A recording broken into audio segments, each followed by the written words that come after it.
और चलिए अब रुक कर लेते हैं कुछ और खबरों का। हंदवाड़ा में आतंकियों से लोहा लेते हुए बेगूसराय और गाजियाबाद का लाल, पिंटू और विनोद शहीद हो गए। पटना में अमर शहीद पिंटू को श्रद्धांजलि दी गई। यहां से उनका पार्थिव शरीर बेगूसराय के लिए रवाना किया जाएगा। वहीं गाजियाबाद में भी शहीद विनोद के पार्थिव शरीर का इंतजार किया जा रहा है। तो लगातार पाकिस्तान की तरफ से नापाक हरकतें जारी हैं और उसी का ये परिणाम है कि एक के बाद एक देश के जवानों की शहादत की तस्वीरें लगातार सामने आ रही हैं और इसके चलते गुस्सा भी बहुत ज़्यादा है। हर कोई कह रहा है कि आतंक के खिलाफ लड़ाई इस बार आर या पार की हो, लेकिन पाकिस्तान की तरफ से आतंकियों की तरफ से अपनी नापाक कोशिशें लगातार की जा रही हैं। 3 तस्वीरें आपके सामने हैं। शहीद पिंटू को नमन किया गया है। वहीं गाजियाबाद में शहीद विनोद के पार्थिव शरीर का अंतिम संस्कार की अंतिम यात्रा की तैयारी की जा रही हैं।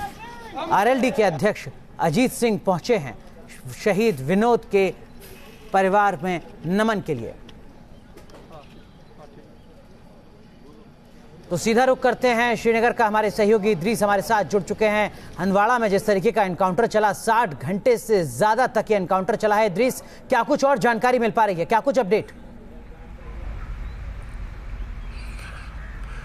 जी बिल्कुल, अभी जो इन्फॉर्मेशन हमारे तक पहुंची है उसमें कहा जा रहा है कि 2 मिलिटेंट बॉडीज जो हैं वो रिकवर कर ली गई है। पूरे इलाके में सर्च ऑपरेशन कई घंटों से चलाया जा रहा था। मैं आपको बता दूं कि ये इनकाउंटर पिछले 3 दिनों से लगातार चल रहा था। जब सिक्योरिटी फोर्सेस को टिप ऑफ मिला था कि वहां पर मिलिटेंट्स मौजूद है, उसके बाद कॉर्डन एंड सर्च ऑपरेशन चलाया गया और जब कॉन्टैक्ट एस्टैब्लिश हुआ तो उसके बाद 2 से 3 घंटा फायरिंग चली, जिसके बाद उस घर को ही उड़ा दिया गया जिसमें मिलिटेंट्स मौजूद थे। और जब वो डेब्री, जो वो मलबा साफ करने के लिए सिक्योरिटी फोर्सेस आगे बढ़े तो वहां से फिर एक बार फायर हुआ, जिसमें अब कहा जा रहा है कि 5 सिक्योरिटी जवान जो हैं इसमें शहीद हो गए हैं। साथ ही वहां पर क्लैशेस भी हुए जिसमें एक सिविलियन की भी मौत हो गई। वहीं 2 मिलिटेंट बॉडीज कहा जा रहा है रिकवर कर ली गई है, उनकी पहचान अभी तक नहीं की गई है।